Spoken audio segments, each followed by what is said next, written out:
ركبت مرة مع شخص في إحدى البلدان ليوصلني إلى المطار، إحدى البلاد العربية.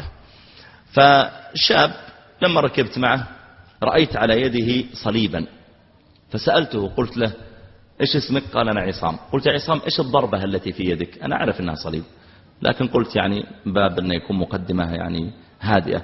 قلت ما هي الضربة التي في يدك؟ قال هذا ليس ضربة، هذا صليب. قلت صليب. قال نعم صليب. قلت لماذا؟ قال لأني مسيحي. قلت طيب تسمح لي أسألك 3-4 أسئلة؟ قال نعم. قلت السؤال الأول، أنت الآن تقول إن عيسى ابن الله. قال نعم. قلت يعني الله يحب يكون عندها أولاد؟ قال نعم. قلت ما دام أن الله يحب يكون عنده أولاد، فلماذا الله ما عنده إلا ولد واحد؟ ليش ما عنده 2 ولا 3؟ ما دام الله يحب له أولاد يكون عنده 2 ولا 3. بعدين ليش ما عنده ولد وبنت؟ ليش بس ولد؟ كنا في مصر. فقال والله ما أعرفش. قلت طيب خذ السؤال الثاني. قال نعم. قلت الآن أنت تقول إن عيسى صلب. قال صلب. قلت صلب لأجل ماذا؟ قال عشان يكفر الخطيئة. قلت خطيئة من؟ قال خطيئة آدم. قلت يعني اللي فعل الخطيئة عيسى ولا آدم؟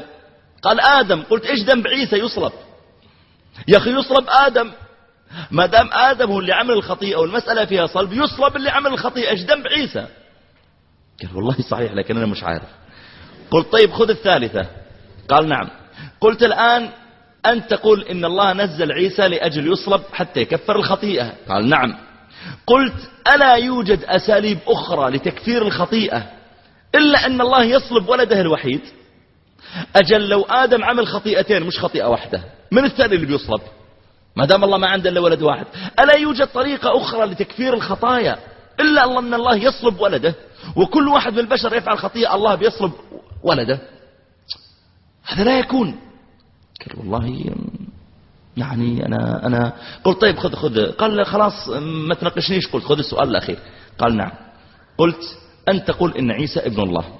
قال قلت معناه أن عيسى إله يفعل ما يشاء.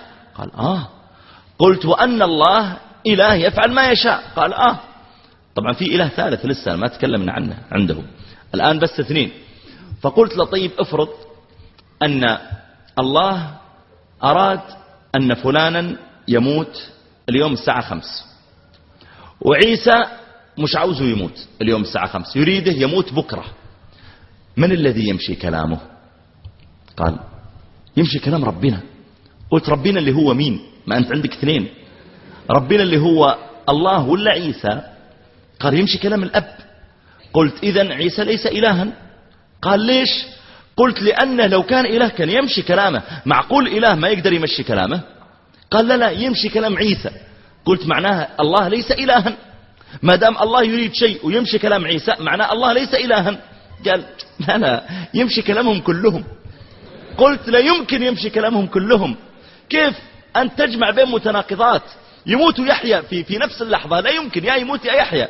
قال أنت عارف بقى؟ قلت نعم. قال ما يمشيش كلام حد. قلت ما يصلح، كيف ما يمشيش كلام حد وهم إله؟